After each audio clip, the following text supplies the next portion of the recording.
Je vais te décrire une scène que tu as sûrement déjà vécue. Tu te balades sur LinkedIn, Instagram, YouTube, tu regardes quelqu'un de ta niche, tu lis son contenu, scrutes ses offres, tu regardes sa manière de se présenter, de s'exprimer. Et là, il y a quelque chose en toi qui se contracte. Pas par méchanceté, hein, loin de là, mais parce qu'au fond, tu sais que tu as certainement beaucoup plus de profondeur, plus d'expérience, de matière, plus de résultats concrets. Et pourtant, cette personne cartonne, elle signe des clients, elle a une énorme audience, elle est reconnue. Et toi, t'es encore là à te demander pourquoi le marché ne te voit pas encore à ton vrai niveau. Et moi, je vais te le dire ce qui se passe vraiment. Parce que c'est pas forcément une question de compétence, et encore moins une question d'algorithme, de chance ou de réseau. C'est surtout un problème d'incarnation. Tout simplement parce que la différence entre cette personne et toi, c'est que cette personne, elle a trouvé son angle depuis lequel elle est inarrêtable. C'est pas une question d'avoir la meilleure méthode, la meilleure offre, être dans la meilleure niche. C'est surtout que son angle, il est clair, assumé, répété et surtout incarné. Et elle a réussi à construire tout son business autour de ça. Et c'est tout le sujet de cette vidéo, parce que je vais te montrer comment arrêter d'être une version interchangeable de l'existant et enfin devenir l'option évidente de ta catégorie. Parce que là, actuellement, le problème, c'est que t'es qu'une version cheap, on va dire, de ce qui existe déjà. T'as copié ce que faisaient les autres, t'as rafistolé quelque chose autour de ça. Et attention, hein, quand je parle de version cheap, c'est pas une insulte, c'est carrément une mécanique. Parce qu'en soi, tout le monde est passé par là. Mais ce qui se passe, c'est que quand tu regardes ce que fait ta niche, ton cerveau, il va faire quelque chose de très logique, il va analyser. Il va regarder tes concurrents qui signent plus de clients, ont une plus grosse audience, qui sont vraiment reconnus. Et à partir de là, il va tout analyser, que ce soit les visuels, le ton, la structure d'offre, la manière de vendre, l'aura, le vocabulaire. Et ensuite, naturellement, il va essayer de reproduire quelque chose de ressemblant,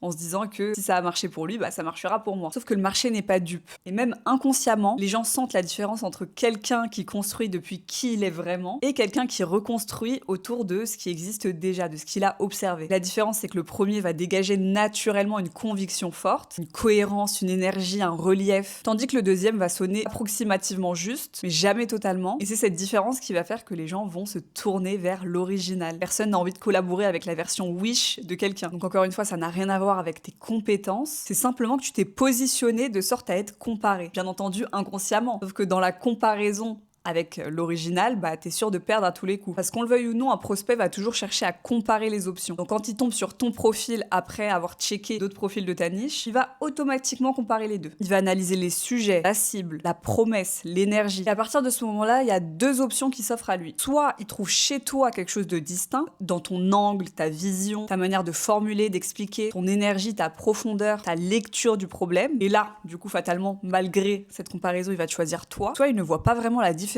Et dans ce cas, il va naturellement se tourner vers la valeur perçue la plus haute. Autrement dit, la personne avec la plus grosse audience, avec le plus de preuves sociales, le plus d'ancienneté et le plus de notoriété. Donc non, tu ne perds pas parce que tu es moins bon, tu perds simplement parce que ta différence n'est pas évidente. Donc la solution, ce n'est pas de se battre sur le même terrain et d'essayer de faire mieux sur celui-ci, mais plutôt de créer ton propre terrain. Parce que non, il n'y a pas de mal à s'inspirer de ce qui existe déjà, il faut le faire, il faut analyser l'existant. C'est même très intelligent de le faire. Le problème, c'est que souvent, ça va te pousser à copier la surface. Parce que la différence, elle est simple, hein. S'inspirer, c'est simplement comprendre les mécanismes profonds. Pourquoi ce contenu marche? Pourquoi cette offre donne envie? Pourquoi cette personne crée de la confiance? Et l'idée, au lieu de copier bêtement, c'est d'aller traduire ça à ta façon depuis ton propre facteur X. Donc si tu sais pas ce que c'est que le facteur X, je t'invite à regarder ma précédente vidéo. Donc, copier, c'est quoi? Copier, c'est reprendre la forme à l'identique. Le même ton, les mêmes phrases, les mêmes structures, les mêmes codes, la même énergie, sans que ce soit vraiment ancré en toi. Parce que là, tu joues un rôle, tu crées un personnage, et ça, tout le monde le sent. Et le plus triste dans tout ça, c'est que tu te tires une balle dans le pied bêtement parce que tu as sûrement énormément de choses à revendre qui te sont propres, que personne d'autre n'a, et tu préfères te brider, te lisser et devenir une version édulcorée de quelqu'un d'autre, alors que si tu t'autorisais à vraiment t'exprimer tel que tu es, ça changerait absolument tout, que ce soit dans ta vie ou ton business. Parce que oui, clairement, rester cette version cheap de l'existence, ça te coûte très cher. Tu continues d'attirer des prospects qui te comparent au prix, tout simplement parce qu'ils ne voient pas de différence claire. Autrement dit, tu continues de te battre sur les mauvais critères. Plus de contenu, plus de bonus, plus de garantie, plus de disponibilité, plus de je peux m'adapter. Et tu t'épuises tout simplement parce que tu essaies de maintenir une posture, une identité qui n'est pas la tienne et qui ne t'est forcément pas du tout naturelle. Parce que tu montes ou tu descends, tu fais ce que tu veux, tu prends l'info, tu la prends pas, mais je vais te le dire en français, jouer un rôle te demandera beaucoup plus d'énergie que d'incarner qui tu es vraiment. Et surtout, ça va te faire plafonner, parce que tu seras toujours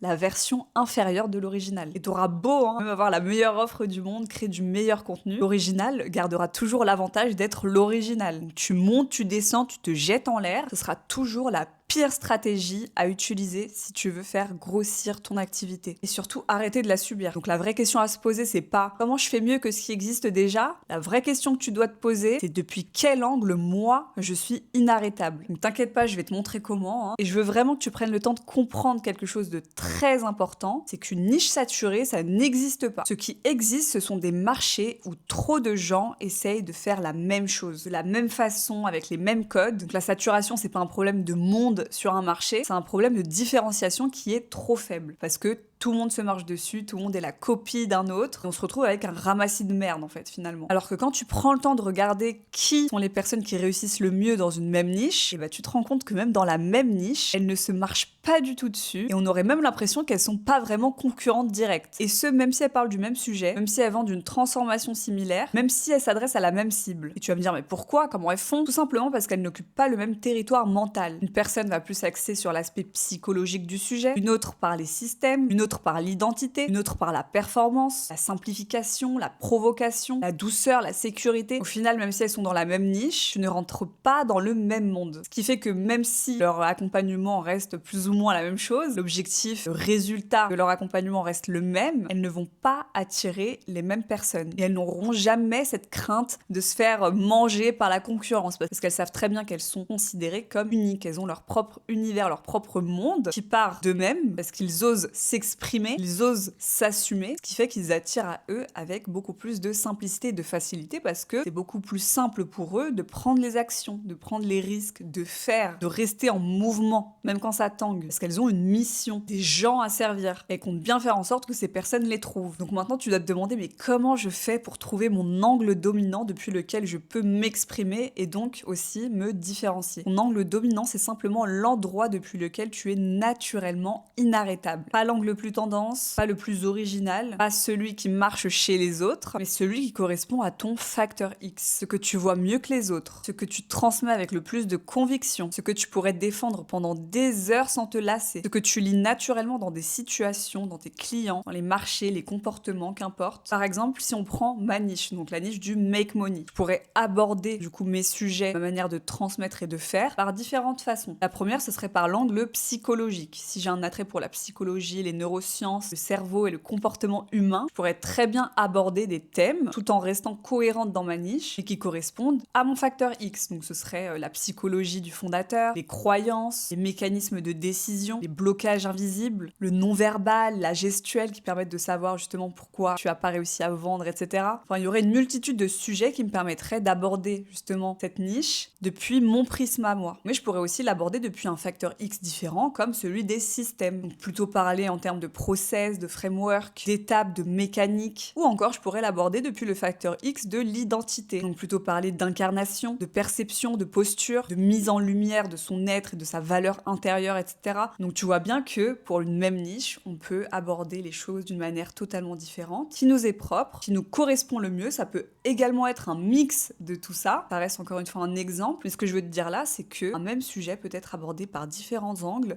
d'une manière différente. Et pour ça, tu dois choisir celle qui te correspond à toi. Moi, typiquement, je suis dans le make money, j'apporte des résultats à mes clients, je leur apporte du concret dans mon accompagnement, mais j'aime pousser beaucoup plus loin. Moi, j'aime comprendre l'humain, la psychologie, l'aspect aussi identitaire, mindset, parce que je sais que ces parties-là sont également fondamentales à la réussite d'un entrepreneur. Même si je vais te donner l'info et la data qui va te permettre de manière très tangible d'obtenir des résultats, j'aime aller beaucoup plus loin, que ce soit à travers mon contenu ou ma manière d'accompagner mes clients. Je n'ai pas envie de m'arrêter seulement aux stratégies, aux systèmes, etc. Alors bien qu'ils fonctionnent et qu'ils soient excellents, j'aime toujours aller plus loin parce que je sais pertinemment que la maîtrise de ces sujets et leur application surtout, que ce soit dans notre business ou dans notre vie, fait toute la différence. Parce que dans ma vision des choses, les stratégies toutes seules, c'est bien. Travailler son mindset, son identité, etc. tout seul, c'est bien. Mais c'est le mix des deux qui fait qu'on devient inarrêtable et qu'on obtient des résultats de manière exponentielle. Et comme je veux le meilleur pour mes clients, je ne me vois pas leur donner qu'une partie de ce qui pourrait leur permettre de réussir, sachant que je sais pertinemment que ce n'est pas suffisant. Les stratégies, c'est bien, mais il faut être la bonne personne derrière pour les mettre en place, pour tenir sur la durée, surtout quand c'est pas facile. Et pour ça, si je ne travaille pas les aspects que j'ai évoqués, tels que l'identité, la psychologie, etc.,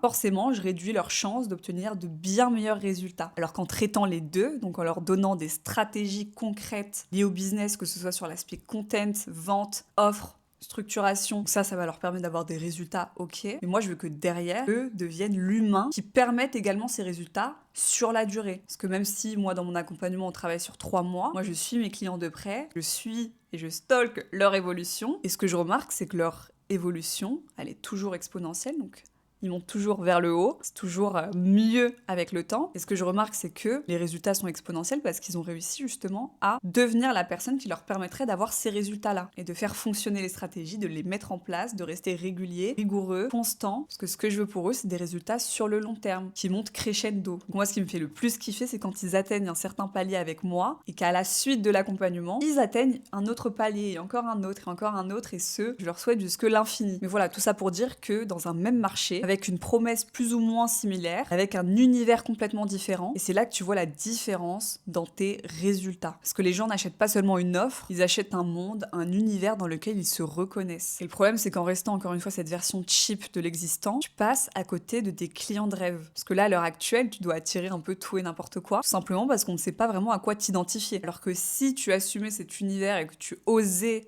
créer et faire depuis ce qui t'anime toi, tu attirerais à toi que des clients extraordinaires, compatibles et surtout engagés. Et ça te permettrait toi aussi d'obtenir de bien meilleurs résultats avec tes clients. Maintenant, attention, trouver son angle dominant, ça ne veut pas dire chercher l'originalité à tout prix, parce que l'originalité forcée et tordue, elle est tout aussi dangereuse que la copie. Le problème, c'est que si tu essayes de devenir différent pour être différent, tu vas juste créer plus de confusion. Tu vas essayer de créer des concepts trop compliqués, avoir un ton qui te ressemble pas du tout, avoir une esthétique très léchée mais vide et qui ne te ressemble pas, ou encore avoir une promesse originale mais que personne ne comprend. Et ça, typiquement, c'est quelque chose que je vois beaucoup.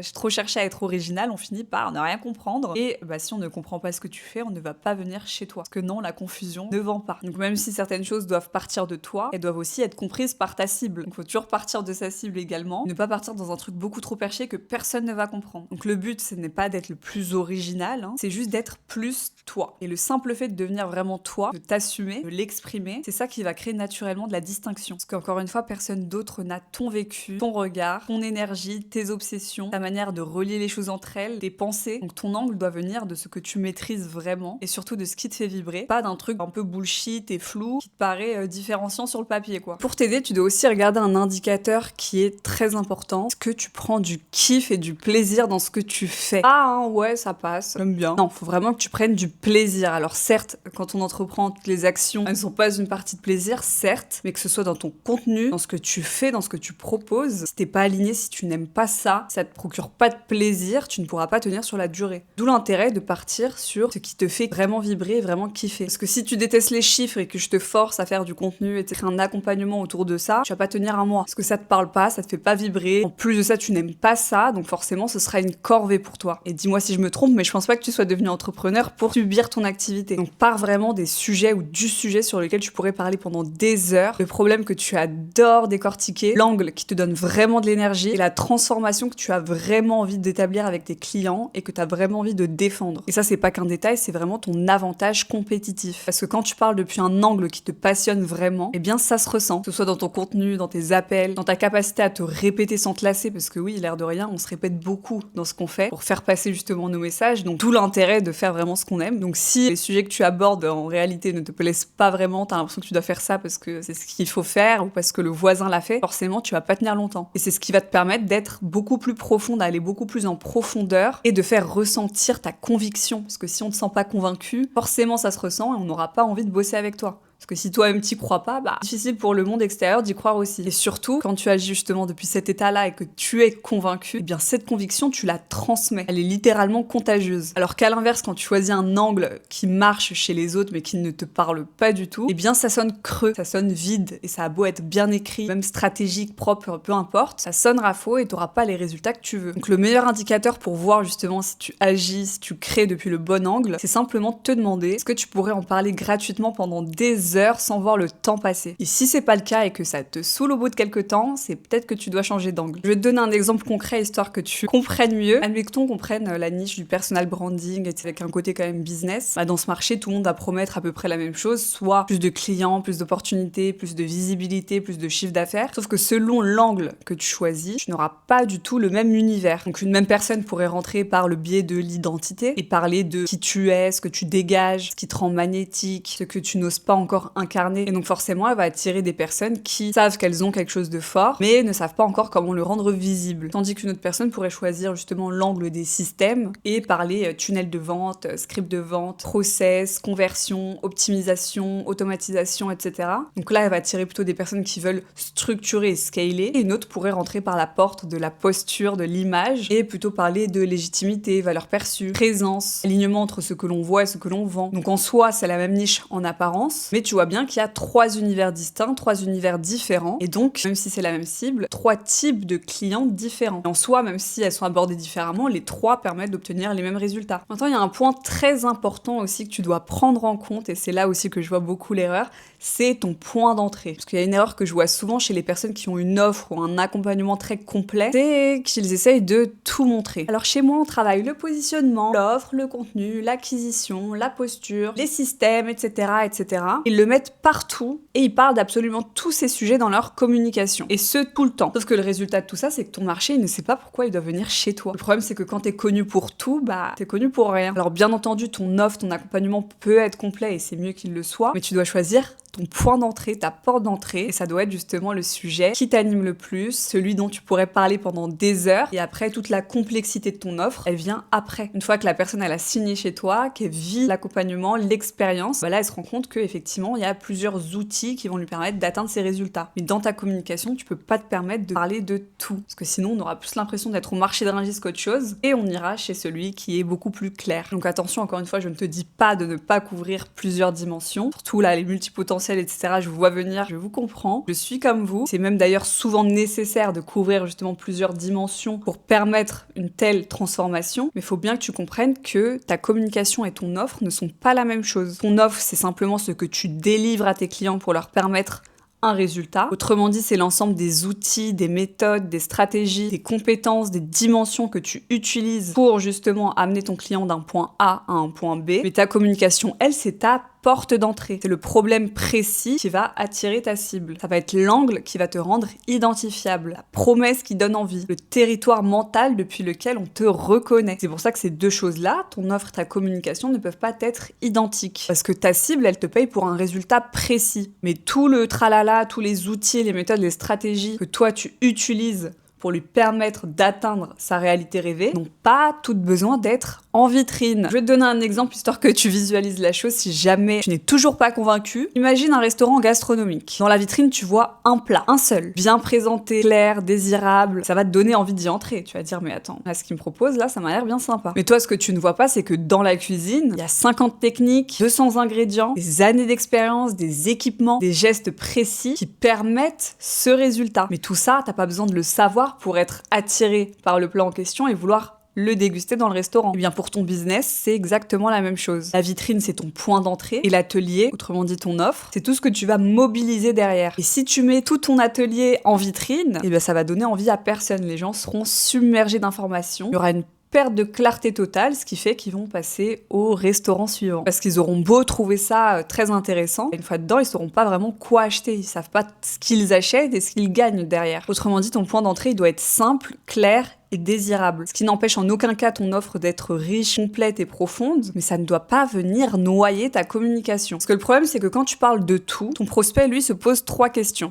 Tout d'abord, il va se demander, mais concrètement, pourquoi je viendrais le voir lui? Ensuite, il va se dire, s'il fait tout ça, est-ce qu'il est vraiment expert dans le problème précis que je dois régler? Et enfin, il va se demander, mais par quoi je commence là-dedans? Et là, à l'heure actuelle, tu l'as perdu. Son cerveau, il a brûlé trop de calories, et quand le prospect hésite, il ne décide pas. Il passe son chemin. Parce qu'un message qui parle à tout le monde ne marque personne et une offre qui promet tout ne permet rien. Donc maintenant, comment trouver ton point d'entrée? Ton point d'entrée, c'est l'intersection entre ces trois choses. La première chose, c'est pourquoi on vient te chercher naturellement. Parce que tu aimerais vendre ce que les gens viennent chercher chez toi. C'est pourquoi on te recommande, ce que tes meilleurs clients citent en premier, ce qu'on te dit souvent après avoir échangé avec toi. La deuxième chose, ça va être de te demander dans quoi tu es naturellement fort. Et ça, c'est le facteur X. L'angle que tu peux tenir sans forcer, celui que tu peux creuser pendant des heures, celui qui revient dans tout ce que tu fais. Ensuite, le troisième point, c'est de te demander ce qui crée le plus de désir chez ton client idéal. Le problème qui est douloureux, qui lui fait mal maintenant. La transformation qui lui donne envie maintenant. Le résultat pour lequel ton client idéal est prêt à payer maintenant. Et c'est quand ces trois choses se croisent que tu as ton point d'entrée. Et même si tout le reste existe dans ton offre, encore une fois, ça c'est pas un problème, mais tout ça, tu le révèles au bon moment. Dans tes appels, dans ton accompagnement, dans des contenus spécifiques, dans ta page de vente si t'en as une, dans ton site. Mais ta vitrine, elle, doit rester claire. Je vais te donner l'exemple de mon accompagnement. Mon accompagnement, il s'appelle Bélim. C'est une offre, c'est un accompagnement qui est très complet. Donc avec mes clients, on retravaille leur positionnement, on structure leur offre, on met en place des stratégies de contenu, d'acquisition, on travaille également leur posture, leur identité, leur mindset, leur image également. Mais tu te doutes que si je devais créer du contenu sur tous ces sujets-là, j'aurais perdu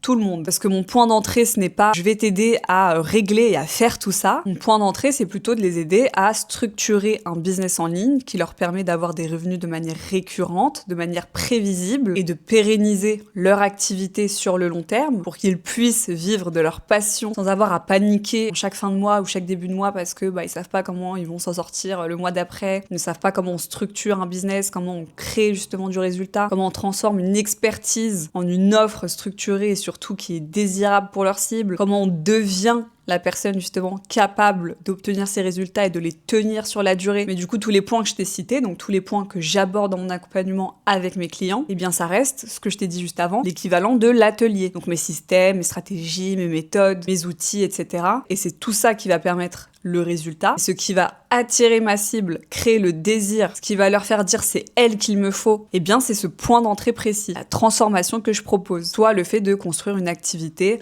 un business en ligne rentable. Donc maintenant je vais te donner un petit exercice très simple à faire qui va te permettre d'avoir là tout de suite en sortant de cette vidéo ton point d'entrée. Tu vas commencer par te demander quel est le résultat précis pour lequel on te paye. Pas les livrables, les méthodes, les frameworks ou je ne sais quoi. Le résultat final que ton client vient chercher avec toi. Si t'es coach sportif par exemple, ça peut être le fait d'avoir un corps athlétique. Si t'es spécialisé dans la perte de poids, de perdre tant de kilos. Donc tu vas pas venir me parler de ton programme, des étapes de tes séances de sport ou de la diète en question. Non, là on est focus sur ce que tu obtiens comme résultat. Ensuite, la deuxième question, ça va être de te demander quel est l'angle depuis lequel tu veux traiter ce résultat. C'est quoi l'angle depuis lequel je traite ce résultat? Celui qui correspond le mieux à mon facteur X. Donc par exemple, je reprends la niche du coaching sportif. Si toi ton truc c'est plus de mettre en avant les séances de sport, ce que tu fais à la salle, etc., les exercices, tu peux te focaliser là-dessus. Mais ça peut être également un angle plus mindset. Donc parler de l'aspect identitaire, de ce qui va te permettre aussi d'avoir des résultats physiques. Puis tu peux aussi choisir un autre angle où tu fais un focus plus axé nutrition. Tu peux faire les trois en ayant quand même un angle dominant. Et c'est cette question qui va te permettre de réussir à trouver l'angle depuis lequel on va te reconnaître. Pour la troisième question, tu vas te demander si quelqu'un consomme mon contenu pendant 2 semaines, est-ce qu'il sait exactement pourquoi venir me chercher? Ou est-ce qu'il s'est juste dit, cette personne fait plein de trucs intéressants? Si la réponse c'est,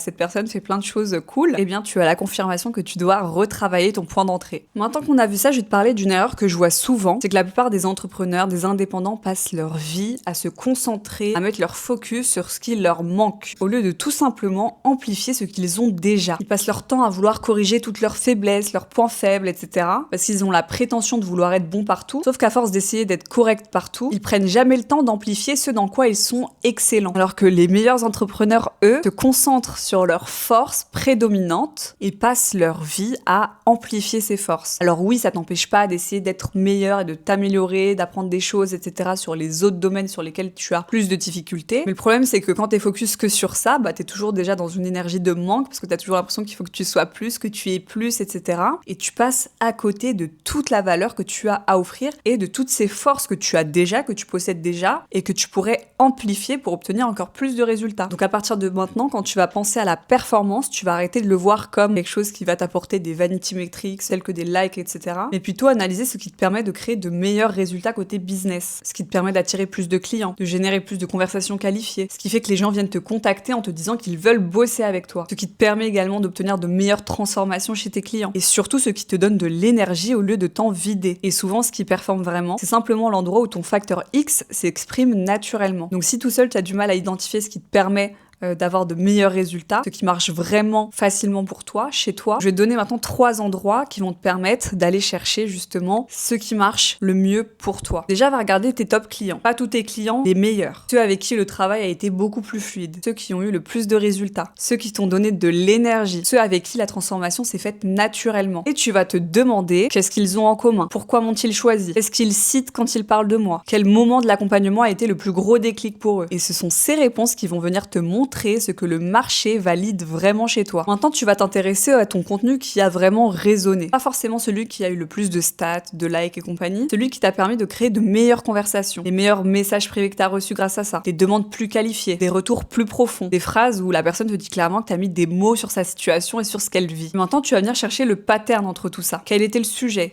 Quel était l'angle? Comment tu l'as formulé? Émotion il en émanait? Quelle conviction forte il y avait derrière ton poste? Et c'est ce pattern qui va te permettre de déterminer ton angle dominant. Enfin, tu vas analyser tes moments de flow. Quand est-ce que le travail coule naturellement? Quand est-ce que tu oublies l'heure? Qu'est-ce qui fait que tu sors d'un call avec encore plus d'énergie qu'avant? Qu'est-ce qui fait que tu crées sans avoir l'impression de forcer? Quand est-ce que tu sens que tu es exactement à ta place? Et tous ces moments, ce sont des signaux. Tout simplement parce qu'ils te montrent où ton facteur X s'exprime pleinement. Et ce qui coule naturellement pour toi produit souvent plus de profondeur, plus de conviction et donc plus de résultats. Parce que le problème aussi, c'est que vous avez souvent une fausse croyance, c'est que vous devez vous nicher dans ce qui marche déjà, faire la même chose que tout le monde. Et c'est pour ça qu'il y a plein de gens qui vont se nicher dans des niches comme le make money, etc. Parce qu'ils se disent que, étant donné que la vente, l'obtention de clients, c'est une des douleurs principales chez les entrepreneurs, ils feront beaucoup d'argent. Sauf que souvent, leur facteur X réside ailleurs, ce qui fait qu'ils ne performent pas, qu'ils galèrent et n'obtiennent pas de résultats. Tu peux très bien faire beaucoup d'argent en étant dans une niche qui n'a rien à voir. Il y a des personnes qui font beaucoup d'argent avec des niches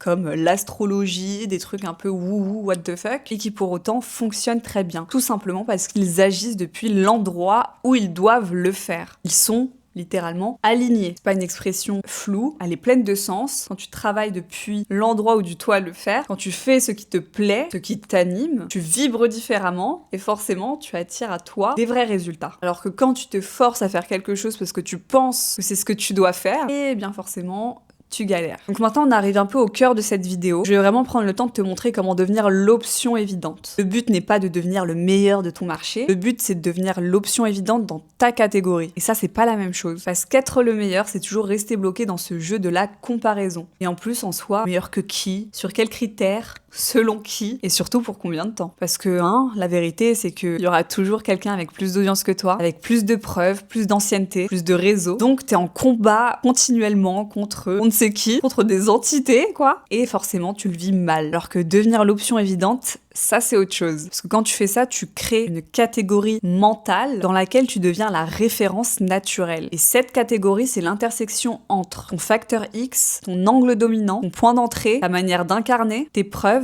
et ta répétition dans le temps. Et dans cet espace, tu arrêtes de convaincre que tu es le meilleur. Tu deviens la réponse évidente. Tu deviens logique. Et c'est le jour où tu incarnes vraiment ton territoire que ta relation à la concurrence change complètement. Parce que tu arrêtes de regarder les autres de la même manière. Pas par arrogance, loin de là, mais parce que fatalement, ce qu'ils font devient moins pertinent à tes yeux. Ils peuvent avoir une offre similaire en apparence, mais ils n'ont pas ton univers. Ils n'ont pas ton regard, ta manière de lire les choses, ton énergie, ton histoire. Ils n'ont pas ta manière de transformer. Parce qu'encore une fois, les bons clients ne choisissent pas seulement une offre, ils choisissent un univers. Ils te regardent et ils se disent, c'est exactement cette personne que je veux. Et cette décision-là, elle est pas vraiment rationnelle. Elle est viscérale. Parce que quand cette personne elle te veut toi, elle ne cherche plus quelqu'un qui fait telle chose. Elle cherche ton approche, ton territoire, ta matière, ta manière de faire. Ça change tout. Mais pour ça, tu dois t'autoriser à le faire. Mais attention, une fois que tu as trouvé ton angle, ton point d'entrée, il y a 4 points, 4 piliers que tu vas devoir respecter pour que ça marche. Et pour justement installer cette perception qui fait qu'on vient chez toi, parce que c'est toi. Le premier pilier, c'est la répétition. Parce que non, ton territoire ne se construit pas en un poste. Il se construit dans la répétition stratégique. D'où l'importance de partir d'un angle qui te plaît. Tu comprends maintenant. Parce que tu vas répéter les mêmes convictions, les mêmes idées, le même angle, le même point d'entrée. Forcément décliné sous plusieurs plusieurs formes, hein, attention, et tu vas l'approfondir dans le temps. Parce que l'idée, c'est qu'après 3 mois, les gens, quand ils te voient, ils se disent « Ok, cette personne, elle représente ça. » Pas juste « Ah, elle parle de sport. » Quelque chose de bien plus précis. Le deuxième pilier, et pas des moindres, c'est la cohérence entre tous les points de contact. Ton contenu, ton profil, tes appels, tes messages, ta page de vente, ton image, tout doit raconter la même histoire, avec la même énergie depuis le même endroit, parce que c'est cette cohérence qui va créer la confiance. Et la confiance crée la préférence. Quand quelqu'un passe 20 minutes dans ton univers, il doit sentir que tout vient de la même source, que ce n'est pas un rôle, que ce n'est pas une façade, mais que c'est aligné et que c'est ton identité. Troisième pilier, c'est l'incarnation qui va t'aider à monter dans le temps. Parce que devenir l'option évidente, c'est un processus, c'est pas la destination. Donc plus tu assumes ton territoire, plus tu vas le creuser, plus tu le creuses, plus tu le maîtrises. Plus tu le maîtrises, plus ta valeur perçue monte. Simplement parce que tu vas devenir plus clair, plus précis, plus solide et plus incarné. Et l'autorité ne se revendique pas, elle se construit dans la répétition, la cohérence et l'incarnation. Et enfin, le quatrième pilier, et de loin le plus important, la preuve qui s'accumule. Tes preuves, elles vont venir construire et consolider ton territoire. Pas juste être jolie ou de façade, quoi. Oublie-moi les témoignages génériques du style « Super accompagnement, je recommande ». C'est cool, hein, c'est bien, mais ça ne construit pas ta catégorie. Alors qu'un témoignage fort, lui, vient décrire ce que tu transformes réellement. Par exemple, avant je savais que j'avais de la valeur mais je ne savais pas comment le rendre visible. Maintenant mon message est clair, mon offre est assumée et structurée et j'ai signé mes premiers clients avec fluidité. Ça va venir construire ton territoire. Parce que ça montre clairement la transformation que toi tu permets, que toi tu produis. Et toutes ces preuves viennent renforcer donc ta perception et ton angle. Et si t'es arrivé jusque-là et que tu comptes bien appliquer tout ce que j'ai inculqué dans cette vidéo, sache que tu vas vivre un moment de bascule. Tu vas voir justement que ça porte ses fruits. Des gens qui vont te dire qu'ils savaient qu'ils voulaient bosser avec toi, qu'ils te suivent depuis un moment, qu'ils regardent ton contenu et que maintenant ils sont prêts à avancer avec toi. Ou encore des personnes qui vont venir te dire « Ah bah tiens, on va parler de toi pour régler telle problématique. » Et c'est à partir de ce moment-là que tu commences à comprendre que ton territoire commence à réellement bien s'installer. Parce que tu arrêtes d'être une option parmi tant d'autres, tu deviens la personne à qui on pense pour régler une problématique précise. Ce moment-là ne vient pas de la chance, il vient de la convergence entre tout ce qu'on a vu. Toi, ton facteur X, ton angle dominant, ton point d'entrée, tes forces amplifiées, la répétition, la cohérence et la preuve. Et c'est quand tout ça s'aligne que le marché commence à comprendre pourquoi toi. On arrive à la fin de cette mini-série de 3 épisodes. Dans la première vidéo, on a mis en lumière ta matière brute, ton facteur X, ce que tu es vraiment avant de penser stratégie, contenu ou business. Dans la deuxième vidéo, on a structuré tes 5 fondamentaux, ton positionnement, ton offre, ton contenu, acquisition, ton mindset. Et dans cette vidéo, on a vu comment tout converge pour faire de toi non pas une option de plus, mais l'option évidente dans ta catégorie. Parce qu'il y a une réalité que peu de gens veulent entendre, mais qui reste vraie, c'est que ton business ne fonctionne pas à la hauteur de ton potentiel quand ce que tu es, ce que tu vends, ce que tu montres et ce que le marché perçoit ne sont simplement pas alignés. Donc ce n'est pas que tu manques de valeur, c'est pas forcément que tu ne travailles pas assez, c'est simplement parce que cette valeur n'a pas encore été rendue évidente. Et c'est exactement ce que je travaille dans mon accompagnement. On commence tout simplement par lire ce que tu es vraiment, ce que tu dégages, ce que tu caches, ce que tu sous-exploites, ce que le marché ne perçoit pas encore, et en partant de ton facteur X, on construit un positionnement clair, une offre vraiment désirable, une stratégie de contenu qui convertit, un système d'acquisition qui va te permettre de signer des clients, et enfin un mindset qui te permet de porter tout ça. Pas en étant la version Wish de ton voisin, en t'aidant à redevenir complètement toi-même, mais de manière structurée, incarnée et bien évidemment rentable. Donc le résultat de tout ça, c'est que tu signes plus de clients, tu avances avec bien plus de clarté, ta valeur perçue augmente, ton business travaille enfin pour toi. Et bien au-delà de tous les résultats financiers que permet mon accompagnement auprès de mes clients, ce qu'ils retiennent également, c'est l'heure avant-après. Le moment où ils osent enfin prendre leur place, où ils arrêtent enfin de s'excuser d'exister, où ils perçoivent enfin leur vraie valeur, où ils avancent enfin depuis l'endroit où ils brillent naturellement, où ils sont excellents et où ils créent tout simplement avec beaucoup plus de facilité, d'envie, d'amour et surtout avec beaucoup plus de kiff et de fun. Donc ouais, c'est ça Bélim. Donc si en regardant toutes ces vidéos, tu as senti que tu avais quelque chose de fort en toi mais que tu ne sais pas encore comment le rendre clair, désirable et rentable, réserve ton audit dans le lien en description, qu'on regarde tout ça ensemble. Si ce n'est pas encore fait, abonne-toi parce que tout ce qu'on vient de voir, c'est la base, disons. Mais dans les prochaines vidéos, je vais aller encore plus loin, te donner encore plus de valeur. Donc je te conseille de t'abonner pour ne rien louper. Je te dis à très vite.